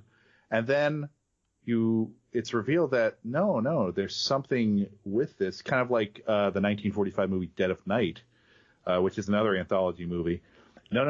This feeds into everything and actually changes the film completely and switches everything to be actually one main story. And it's the switch of it, which I knew was coming because I had saw the stage play, but I thought it worked so much better cinematically. And also it's just really scary. It like legitimately tensed me up, especially the first ghost story in the abandoned hospital. Oh gosh, yeah. That creature in the woods got me when it's in the back seat. Stay with me. Doesn't it say that? Yes. No. Fuck that. Get me out of here. Oh yeah, that movie. And then so I don't know why it's not in my top 10. I love this. I loved it. I watched it and I kind of watched it again the next day because once I read more about it, I went, oh, and so I caught all the things throughout the movie that. And then you're like, wow, this is clear. Like, this isn't a movie that's kind of messing with you because all the things are there. Yeah, it's not a twist that like comes out of nowhere. Yeah. It's like, it's leading to it, and it encapsulates the thematic elements of each ghost story as well. And it also, like, it takes this your main character who has this doubt about whether or not ghosts exist. So he's listening to all these ghost stories, and they all have, they could all be things that happened just because of someone's mind. And then what happens? It's so good. I loved it. Yeah, it's so good. Yeah, and the performances are so good. Martin Freeman steals the goddamn movie. I wish I could look like Martin Freeman does when he gets dressed up. That dude, he's a dapper guy. He is the most dapper that's ever dapper. There'd be a dapper guy who would see him and be like, he's more dapper than I am. I want him to take me clothes shopping and just tell me what I should be doing. Like a Pretty Woman and also, thing. I forget the name of the guy in the second story, but he is fantastic as well. Oh, the kid? The kid, the nervous energy of the kid. Oh yeah, it's awesome. And then so good. Stay with me. Get out of here. All right. Number 6, we've already covered. We and I podcasted about this, but it's Alex Garland's Annihilation, where some people say it's a horror, some people say it's not horror, some people say it's action. I don't know. I guess it's horror. A body horror. Yeah. I mean, it's a sci-fi body horror. I mean, it has one of the best scenes in the year with the screaming bear. Help me! Screaming bear. So and it has a really awesome crocodile that's terrible at attacking people. But this movie, you know what's weird? If I wanted to, Zach, I could probably read into this movie and research it and look into every little fact and find things. But watching this movie, I just embraced watching it. It's just an experience that I didn't want to research. I didn't want to look into. I just wanted a movie that, is it not about cancer? Is it not about this? I really enjoy just having it wash over me and watch it. Does that make sense to you? No, that makes sense. The first time we talked about it on the podcast, I'd only seen it the once, and I'm like, I think I need to see this a couple times to really take this in. So I've seen it again since then, and it didn't quite make my list because there's certain moments in it that are so good, but I think it's just a little too cagey for me. Like and the caginess of it doesn't like reveal anything to me. I think I like how weird and obscure the ending is, and I think that sequence is mesmerizing. But I still am a very kind of, I don't know, I'm left cold by Natalie Portman's character even more the second time, now that I knew where the movie was going. And I don't know it might be another one of those movies where like maybe the third viewing will be really good, but the things I liked about it, I liked more, and the things I was kind of cold on, I was still cold the second time I saw it. That's interesting that you say that, because when I think about this movie, I don't necessarily think about Natalie Portman's character. I think about Tessa Thompson. I think about Tessa Thompson. The creatures in the movie, the world. So it's pretty, Valkyrie. I just maybe she's playing like the sorry to bother you. All right, can we just have a Tessa Thompson podcast? This is so good. Dear white people. So Creed, we didn't say that. It's just I keep wanting to go, but I can't think of any more Tessa Thompson movies. But so I don't know. For me, I haven't really thought. I guess you could see how that character could definitely leave you cold. I just like the look of it, man. I just like, I like monsters. I like new worlds. I like new ideas. Yeah. And that's kind of why so sometimes if there's I'm not saying this movie in general, other movies, but there's a movie that's, let's say it's not a very good movie, but if there's some really unique scenes or different thoughts or a different character, that's really enough for me. Yeah, I think so, and that's why I like it as much as I do. It's like all the things you've mentioned. I think, being a horror fan, you have to kind of come to terms with the fact that you're always looking for the diamond in the rough. It's like, this is a terrible movie, but it has this one scene that kind of makes it all worth it. Yeah. Like, this is just completely useless, except there's a blood splatter that kind of makes it all worthwhile. But you have to watch the whole movie around it. So a lot of people dog on the movie Devil. I enjoy the movie Devil. And even for people who hate it, I'll show them the opening scene of Philly. It's a very obvious visual choice, but I like showing them Philly upside down and then going into the building. It's a great establishing shot. So even if people hate the movie, at least I get them going, well, yeah, that's really smart. That's like a very obvious visual that no one's ever really done before to show that the world's currently upside down. So that's like, Does that make sense? Like one little thing that you can key on for me. Yeah, I think Evil Dead also did that in the opening, the Evil Dead remake, where it was a drone shot of the woods upside down. It's like, oh, that's kind of cool. So they stole upside down stuff. They stole from Devil. Yeah. They did. Yes. And Stranger Things. They stole from everything else. Let's not accuse anything of stealing from Stranger Things. The homage. Homage, yes. Let's call it homage. I do like Stranger Things because they just blatantly do it. Like, they're like, we're doing it. Get over yourselves. So you're like, oh, okay, I'm over myself. All right, so number 5. Yeah, it's just... Number 5, a movie that I really need to watch, but I don't want to watch because I feel like it's going to make me feel like I Saw the Devil did. It is The House That Jack Built, and it's directed by Lars von Trier, correct? Correct. And I Saw the Devil is a lovely picnic in the park.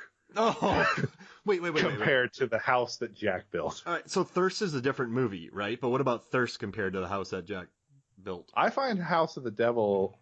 House Thirst. of the Devil.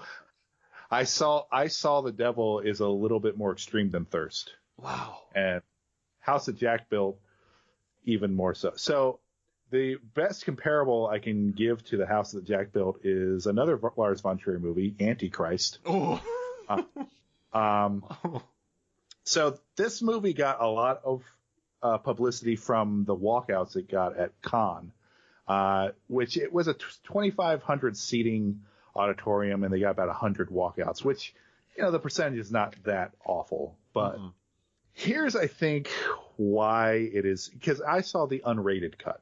Oh. I did the one night only screening. It is a deliberate provocation by Lars von Trier. And Lars von Trier is known for that, I think. And here's the other thing. It's a comedy.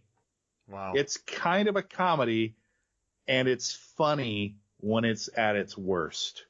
So a lot has been said about this, so I don't feel like I'm giving anything away, but there's a lot of mutilation of people, children in it, especially in one sequence, that also is the most gallows humor you can get because he ends it on a joke. Like, it's told in 6 sections and 6 different incidents, the way that Lars von Trier kind of likes to do that. And he will, show Jack, played by a great Matt Dillon, who I just want him in every movie now. He's so amazing in this film. I think he's underrated watching him. I really liked him in the first season of Wayward Pines. I've liked him in a lot of movies, and it's kind of weird how he doesn't get... There's some about Mary he's very funny in. Sorry, that's a tangent. Yes. But I don't think people know what to do with him. Does that make sense? I think Von Trier has found Matt Dillon's calling. And Kirsten Dunst in Melancholia, I thought he knew exactly what to do with. Kirsten Dunst kind of exudes like a melancholia sometimes when you look at her.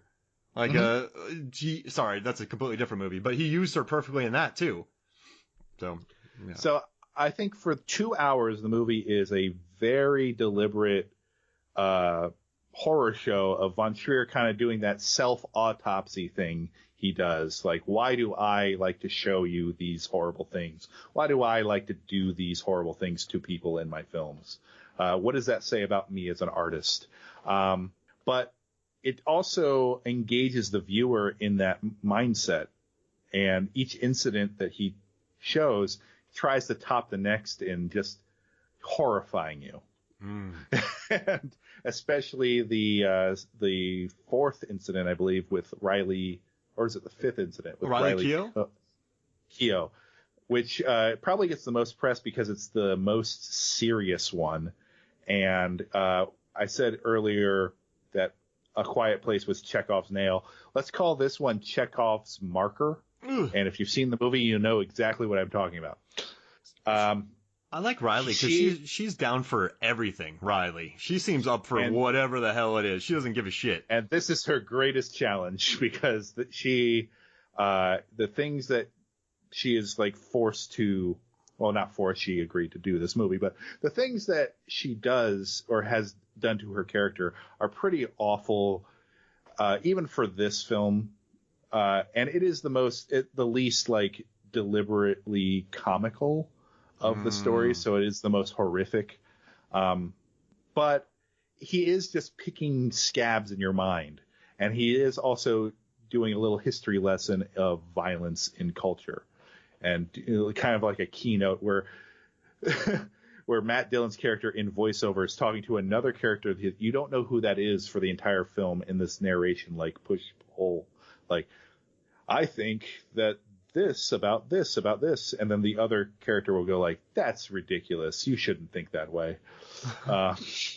So it's like this angel devil on the shoulder of Von Trier, And it's a really amazing portrait of an artist, because this artist's art is murder.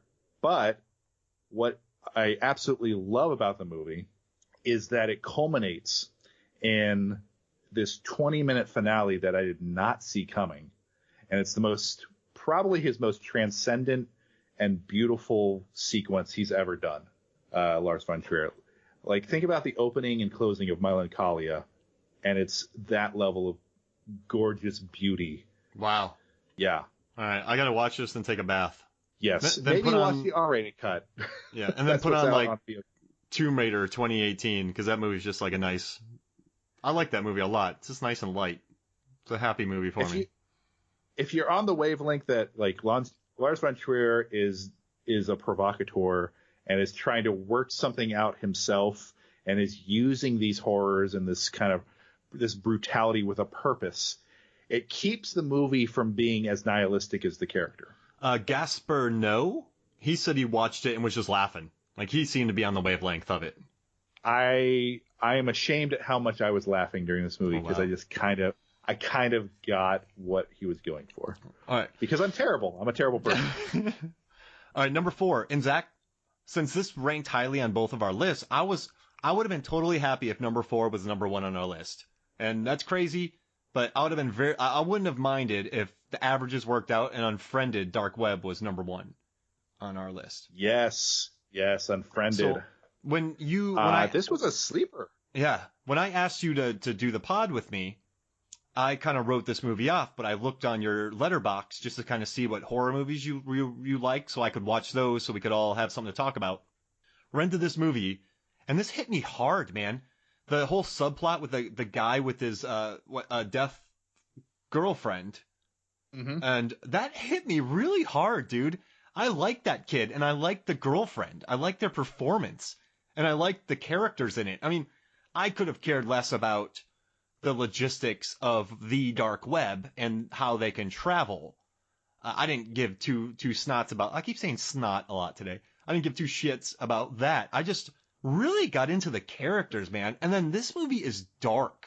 This is a mean little movie, but it stuck with me, man. It really did. Even the first Unfriended stuck with me. That lead character, I thought that lead actress in that was good. I thought she was a solid actress, and I liked the crew a lot in this one as well. But I thought the director, Steven Susko, did a really good job on Unfriended Dark Web. Yeah, I think I love this idea, which is like the new found footage movie is the desktop movie. And we're kind of exploring the visual language of what a desktop movie is with a film like Unfriended, with a film like Searching, which also came out. It didn't make my list because I don't really consider it like a horror movie. Nah. But it is also a really good desktop movie. And Unfriended Dark Web, I think the problem a lot of people have, and a problem I had with the original Unfriended is, all right, you have this really amazing device, narrative device, which is the computer screen. You're trapped to a computer screen in Skype, and you can now explore a new language in cinema, like the way a character will type out something they're thinking and then delete it, which says so much more about their character than them saying what they think. All that's great, but I thought all 5 characters were just your standard slasher movie terrible people, and you just kind of wanted them to die because they were kind of jerks. Yeah. In that way, like a Final Destination movie, like the latter ones. But Unfriended Dark Web, Steven Susko, who is the writer on the Grudge remake. Andrea Riseborough. Yeah. Right? Is that her? The new one? Or the Sarah Michelle Gellar? The Sarah Michelle Gellar. Oh, because there's a new Grudge being remade with Andrea Riseborough in it. Oh, maybe he's the writer on that too. I don't know. But he was writer on the original remake. Wow. Okay. Oh, man. The original remake. But I believe this is his first directorial film, and he makes these characters genuine people. Mm-hmm. Like Betty Gabriel, who is amazing in Get Out. And she's an upgrade, too. And an upgrade. She must have some kind of like contract with Blumhouse. Yep. But, Yep. But, and her partner in this movie too, she was really good as well. She's very good. Yeah. No one in this movie is a despicable person, except not even like the dark web person they first meet. You kind of see where they're coming from when the shit goes down. Yep. It makes the deaths that much more impactful, and it allows them to explore the language, this new language that they're using, this new narrative device, with people you care about. And also, it's not a supernatural movie. The first one was originally, when it was touring the festival circuit, was called Cybernatural, which I thought was a way better title. Yeah. than Unfriended. But Unfriended Dark Web, there's nothing supernatural going on. It is a really upsetting film about that kind of borders on that slasher movie idea or a home invasion movie where this is scary because it could happen. Mm-hmm. This is scary because people are kidnapped and filmed, and there is a dark web, and there could be a kind of underground snuff market for these kinds of things. It would make a very interesting double feature with Cam. Yeah, for sure. It's just because. Oh, go for it. Sorry. Oh no, go for it. I like what you said. Maybe I hadn't thought this through, but I love how I don't like the Final Destination movies where you don't like the people and the only excuse for them existing is to die. I never like that because maybe I'm just different. I don't like going to movies where you just want to see people get killed. Obviously people die in horror movies, but I guess I don't I don't want to cheer for people dying. Does that make sense? Right. It makes perfect sense. I hate this guy. He's dead. Ha ha ha. I don't like that. Oh, good. They're going to die. I feel satisfied. Yeah, I don't like that. And so this movie, man, I don't care. But the whole subplot, like with the guy and his girlfriend, and she's come to meet him, I was on the edge of my seat. Now, which ending did you watch? Because I had a different ending in my theater. I had, well, I guess I had the normal one. Do we want to... screw it. They all die. But just when the innocent, she was going to meet him, and then she gets taken into that warehouse. Like man, that movie, it just, it hit me really hard. It hurts. Yeah. And it's not pretty. The death is ugly. Man, what a sleeper. You know, I think I like this and Strangers so much because they were sleepers for me. Yeah. And they're sequels to pretty good original films. I like Strangers a lot, but you don't expect much from them. And they actually improve in some ways on the originals. Love them. Hey, Zach, guess what we're into now? Is it top three? Top three. Top three time. Very strong top three, I might add. This top three, if we presented this to a horror aficionado, they would be like, yeah, I get it. Any aficionado on the street. But yeah, it's all right. That doesn't say a lot about our thing. All right, so number 3 is Revenge, starring a very game Matilda Anna Ingrid Lutz and a very sleazeball Vincent Colombe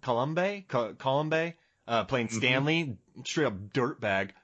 This movie, man, it sticks with you. Has the best beer can Phoenix tattoo of 2018. I'll tell you that. And there were a lot, so that's saying something. I mean, yeah, this. I loved the one in Incredibles 2. So Green Book. Holy crap, man! Vincent, or the one on. That one was a little heavy-handed. Yeah. The beer can. It's like, what? You never had the black beer can? Come on. So one guy's like, man, Mario is going to get nominated for Best Actor. So this movie, man, like you're really directed by Coralie. I wish I could say her name. Fargeau. Farget. Whatever. But she crushes. We're movie. American, damn it. American. I didn't bother using YouTube to hear her name pronounced before on like an interview. But man, this movie I love a good daytime horror movie. I think this the bright colors, the open expanse.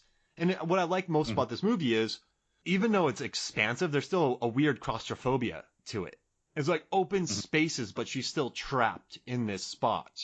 And I liked the ugliness of the action scenes and how people step on the worst things, or they, like, just people stepping on things hurts. And at the end, you have the naked guy, and as opposed to like a naked woman. Like, you have like the subversion of that. It just exists on another plane, and it's just a good revenge movie named Revenge. Yeah, it is kind of a French international co-production because some of it's in French, some of it's in English. I think most of it's in English, but the thing about this movie, it does harken back to the like late 2000s French New Extreme of martyrs and high tension and that kind of like heightened gore and brutality. But Revenge is one of the few rape revenge films, which is its own subgenre, directed by a woman. Yeah. And it's also another one of these, this and The Ranger, directed by Jen Wexler. They're both these like amazingly visual, colorful, saturated, trippy films about horror and with both with female leads. And it's I don't know what the connection is between them, but it's an interesting thing that is related to both those films. And the use of saturation, like the orangeness of the desert with the blueness of the sky, and the buckets and buckets of blood that come out of everyone.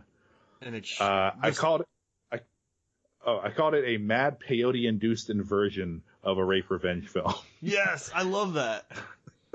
And it's because she takes peyote and it like goes off the rails from that point on. And the beer can Phoenix tattoo. Mm-hmm. She straight up gets impaled. Holy crap! But this is gonna sound like the most obvious statement ever. But with Patty Jenkins directing Wonder Woman, and then you had a female directing a rape revenge movie. They're just so much better when they're female directed. I love Gal Gadot in Wonder Woman, and I think Patty Jenkins and her were just on the same wavelength, and they got that character so much more. And that kind of happened with this movie as well. I know it's overly obvious that I'm saying that, but it's about time, because they make better movies, in my opinion. Time's up, if you will. Yeah, exactly. I mean, about right. I mean, it's just, you watch, I don't know. I love this movie. Like you said, the bright colors. There's just a super kind of high depth feel to it, crisp feel. Also some very memorable scenes where she goes after the gun, and one of the hunters is like, it's empty. I just knew I could trap my prey like that. You establish, so this guy is just this weird fella, but then you establish that he's a very good hunter. I mean, this is it's interesting seeing the male entitlement of the main guy. Then you have the two other men who are, you danced on me, so this must mean that. Just the cruelness of it. And then the way, I like the ugliness of the action scenes too. You're watching these and you're like, oh my gosh, people slipping on blood, people stepping on the weirdest stuff. I mean, just ugly, ugly action scenes. But that's what I liked, and it's very visceral. And I don't know about you, Zach, but I forget about most movies I watch. And I have to be reminded that I watch them when I see them on TV. And I'm like, oh yeah, I watched that. But this movie's never left me. Yeah, it's full of these like really outlandish gore scenes that kind of transcend the reality that they're portraying. And it culminates in this crazy, memorable scene in which the main antagonist is completely naked after, being left alone in the desert, driving back, taking a shower, and then he is being hunted. So he's walking around that house with a shotgun, completely naked. And then we have this amazing scene in which they're chasing after each other through the same hallway in circles. Yeah. And it becomes this very blatant yonic imagery of like birth, rebirth, and who's going to go back into the womb, out of the womb. Yeah. And it's bloody and it's full of like ridiculous amounts of like no that much blood doesn't come out of 3 people, let alone the one guy. So much blood. I like they're slipping on it too. I mean, you kind of buy it. Mm. It's buckets and of blood. It's all just in that one little hallway circle. It's just, they keep going in circles, like coming in and out. It's amazing. Yeah, I love it. You got to watch Revenge. It's on Shudder if you don't have Shudder. And also Mandy's on Shudder too. So if you haven't watched them, speaking of Mandy, that's our number 2, but they're both on Shudder. So at least do like a trial and then pay for it for a couple months so it doesn't go the way of Filmstruck. But I guess our number 2 is Mandy, which was my number 1. And I put it number 2 for you, Zach, since you're the guest.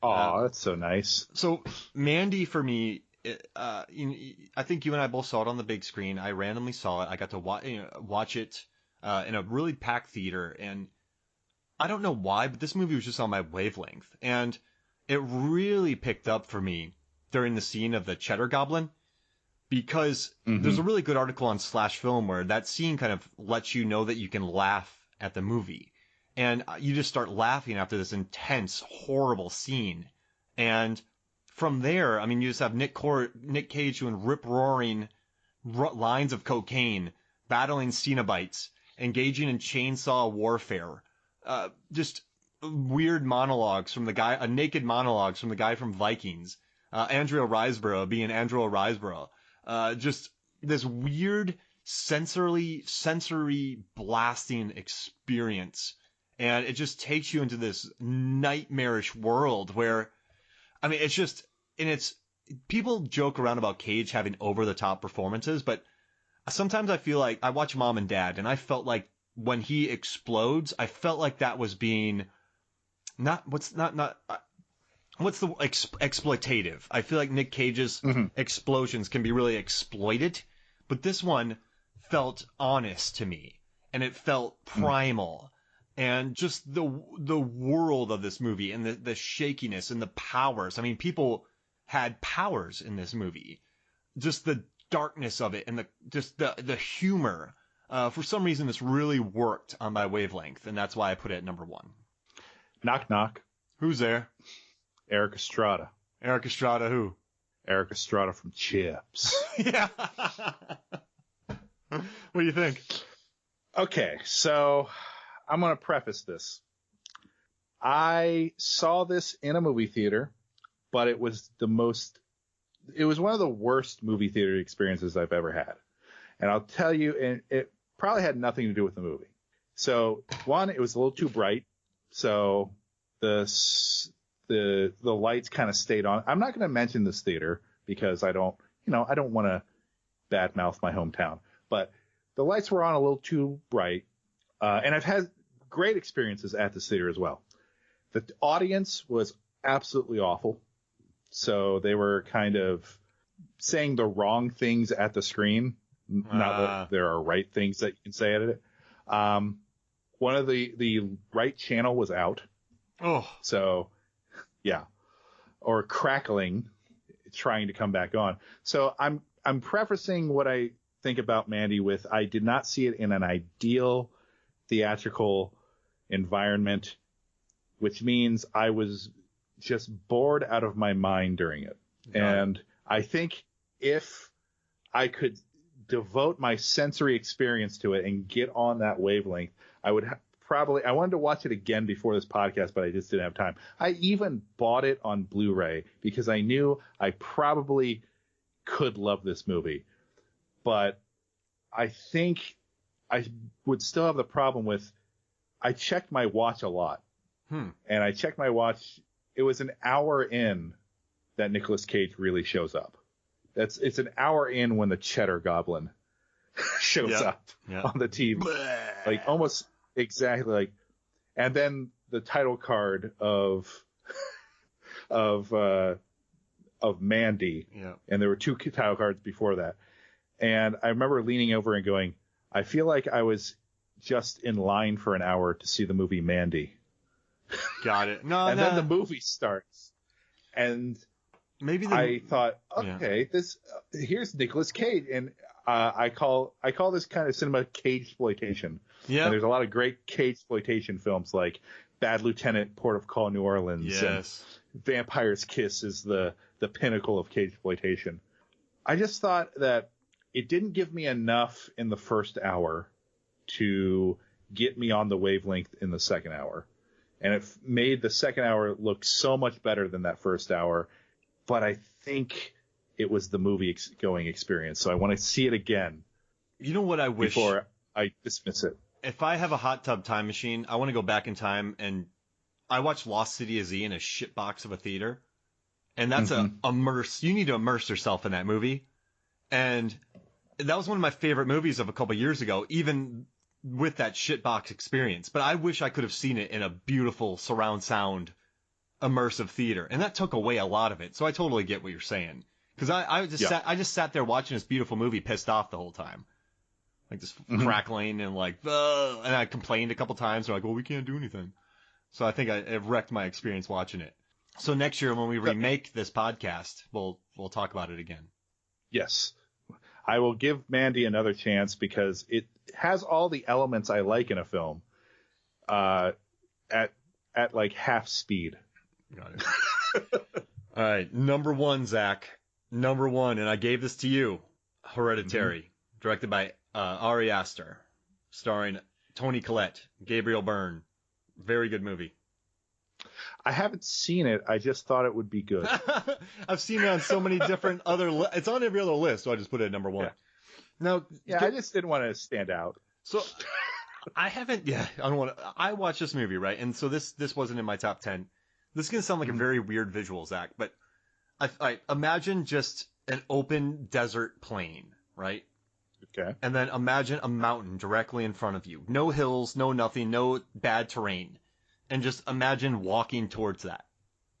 You know that you're walking towards a mountain. That's how I felt with this movie.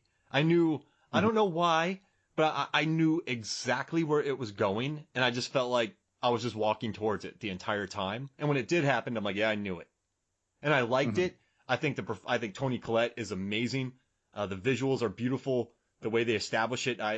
One of the guys, John Levengood, who's on our podcast, he just said he's had a lot of family dynamics that hit harder for him in regards to this movie with like dinner table kind of stuff like that. So he said it hit harder through his experiences. But this movie, I just felt like I was walking towards something I saw for 2 hours. Is that a weird, do you know what I mean? No. I mean, I think I knew that there was something witch-like going on. I didn't know exactly what it was, but I found that with this film, as soon as I saw it, I thought, oh, well, this is the best movie of the year. Oh, wow. And it has, because it did something to me that no other film has ever done. I was scared while I was sobbing. Oh, you wrote that too. Yeah. Yeah. Yeah. I said it was like Manchester by the what the fuck did I just see? And yeah. It is so like great about the grieving process, and the family dynamic that's presented is very, very realistic in the midst of all this fantastical stuff. And the centerpiece scene of the film, which I think is probably one of the best scenes of the year, you know what I'm talking about scene if you've seen the movie, where you're just lingering on a character's face after something has happened that they could not control, and then they just drive home. And that whole section made me feel sick to my stomach and scared, but not like I was appalled by the character, just like, oh my God, there's nothing you could have done to stop this event from happening, and this event is going to destroy everything around you, and there's nothing you can do about it. And Toni Collette, let me just talk about Toni Collette, because Toni Collette, if she wins every award for this movie, it's not enough awards, because and she's going to be ignored by the Oscars. I know it, because the Oscars hate me for some reason. Specifically you. They pay attention. Me, yeah. But she has maybe the best line of dialogue this year, which is, I give you everything and all you give me back is that fucking face on your face. Yeah. which is so good. I want to talk smarter about this movie, but I'm just so in awe of it. You know what I've noticed? Really creepy. I've noticed an emotional. I'm sorry, I cut you off, dude. Oh no, go for it. I've noticed an emotional response to this movie from a lot of people. Mm-hmm. It's pretty interesting. Like, you cried while you were that, and you want to be more in depth with it, or talk smarter. But I guess the point why I cut you off is just so many people have really responded with emotion. Like when John, who's on this podcast, was talking about, he was getting emotional. This movie makes people really emotional. I don't think I'm dead inside. Maybe it just didn't click with me. But I think you are. Yeah, I might be. I'm William Sadler from Bill and Ted's Bogus Journey Inside. That's a random. You sunk my battleship. I mean, I just think. Do you think that's why you can't, like, you want to talk smarter about it, but do you think it's why that people have just been hit so emotionally by it? It's like something has so profoundly captured the feeling and the horror feeling of death and dealing with the grief that follows it, and also in the process that dealt with how terrifying losing a loved one can be, and how this family dynamic, which you don't know too much about them, because the first thing you see is they're dealing with the death of Toni Collette's mother, and you're getting all these little fragments of the relationship and the family dynamic, and the family dynamic is really dysfunctional. No one is able to talk to each other because they might say the wrong thing and it might set someone off. And that's a very profound thing with the film. And that leads to the scene where a horrible act happens, and for the next 5 minutes, no character is going to say anything to another character about it.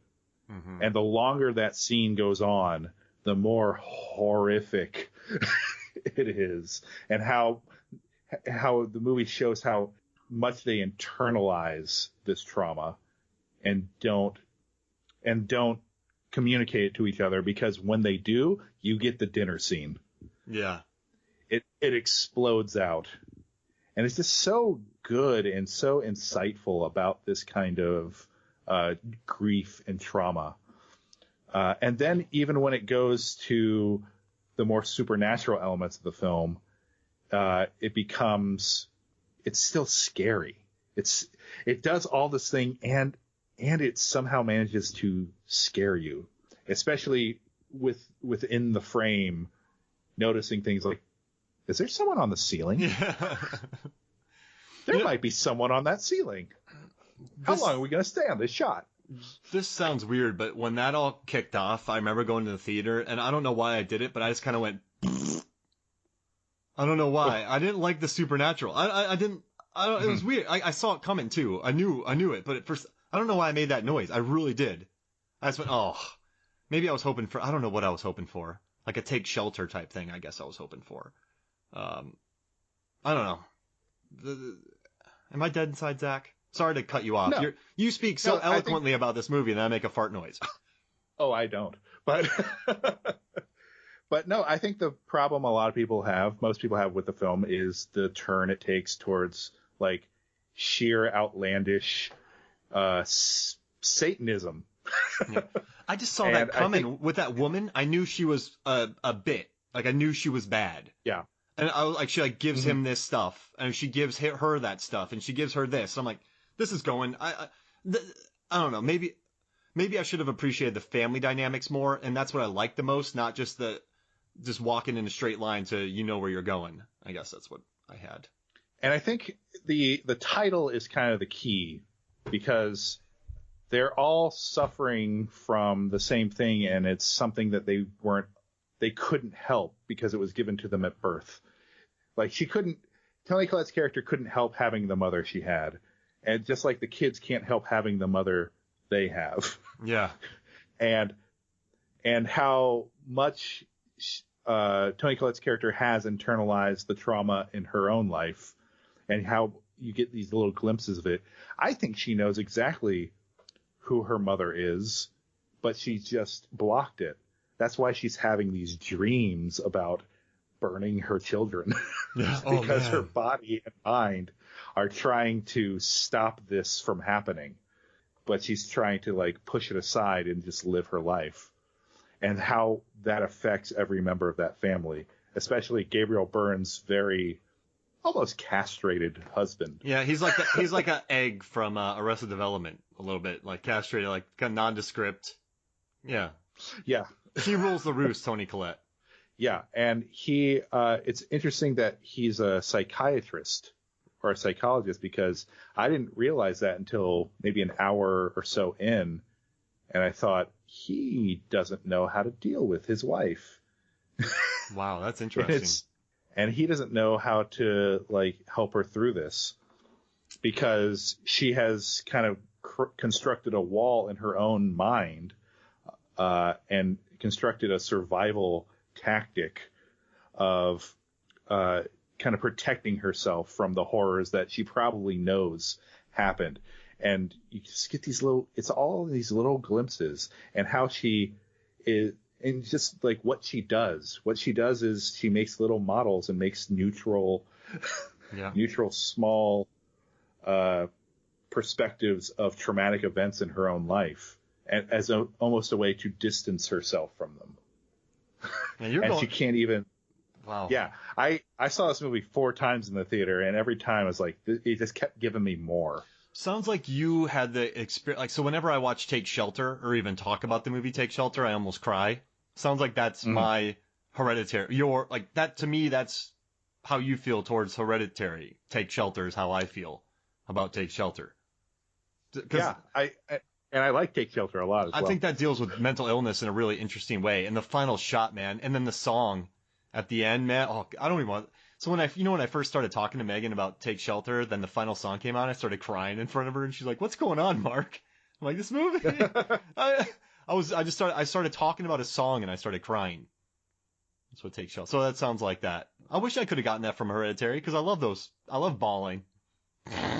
And this is the reason that I don't like when critics make fun of other people's tastes. It's just like a movie, it is its own little world for the viewer. And if you don't get something out of it that another person does, like, look, I don't like Bohemian Rhapsody. No. I don't think that's a good movie. No. People love that movie. You know why? Because this is their first experience with Queen. And the final 20 minutes leave people on a high. It does. And who am I to say that they're wrong for having an experience? Yep. So, like, I completely understand why you love something like Mandy, and I completely did not. And I think it has to do with the experience I had watching it. But I do find it, because we're getting into award season and we're getting to best of year list season. And if you follow film critics on Twitter, it is kind of a miserable shit show of people going, "Why do you all like this movie?" Yeah. So, yeah. The one guy, I don't want to say his name, but he was like, "Last time this year, 3 Billboards was popular." It's like, come on, man. Like, who? I do like.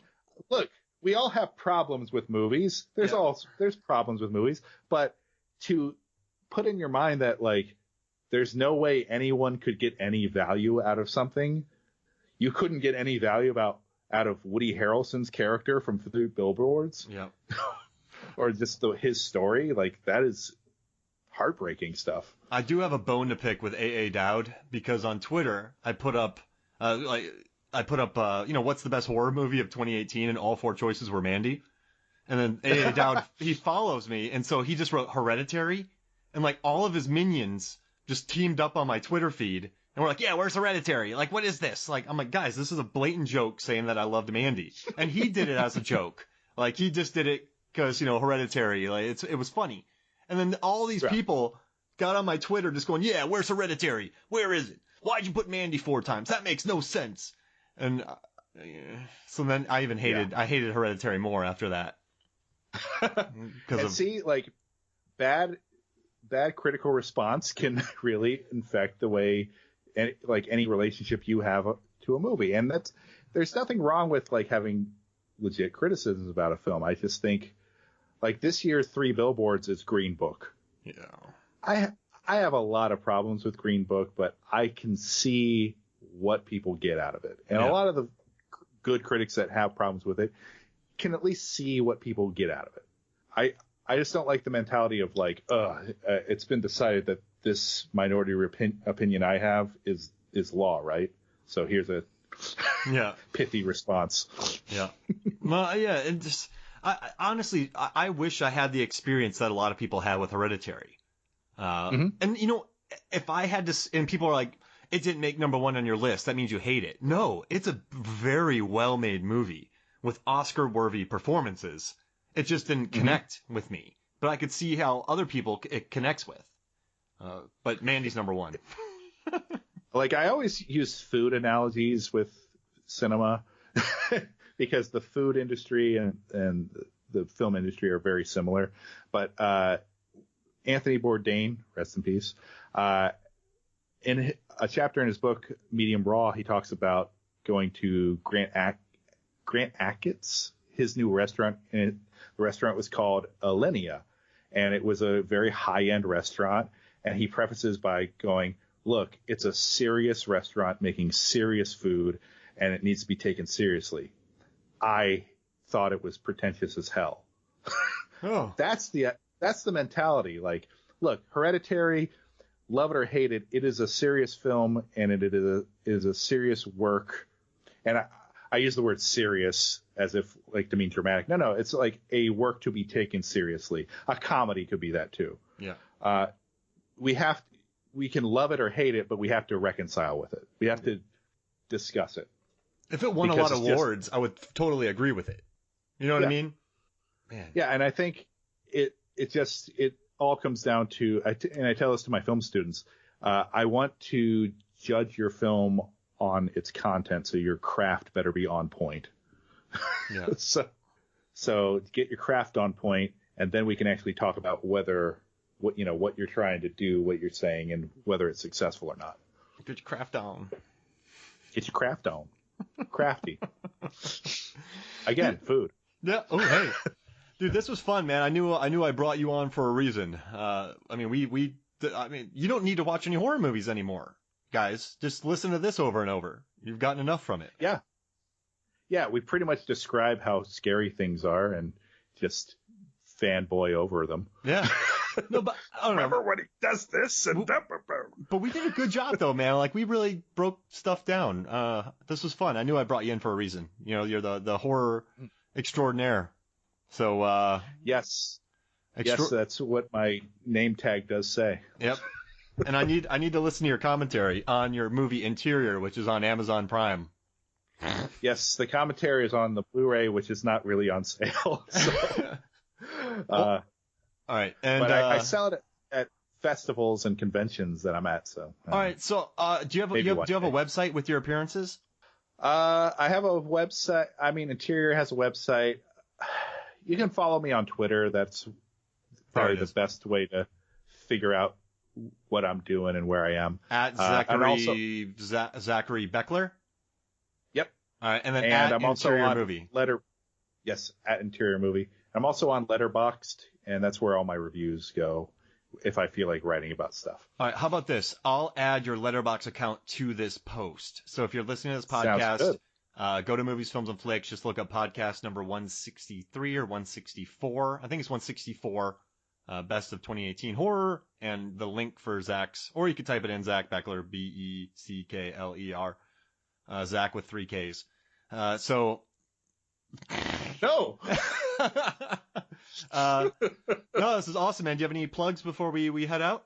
Plugs? No, I'm just kind of in the midst of the school semester season where I teach at UCF, so in the film program, and I'm working on stuff, but nothing that's being released anytime soon. So I'll let you know when I do. Got it. All right. So if you're bored, head to iTunes and give us a rate review on the podcast. Also subscribe. We'd love to hear what you think.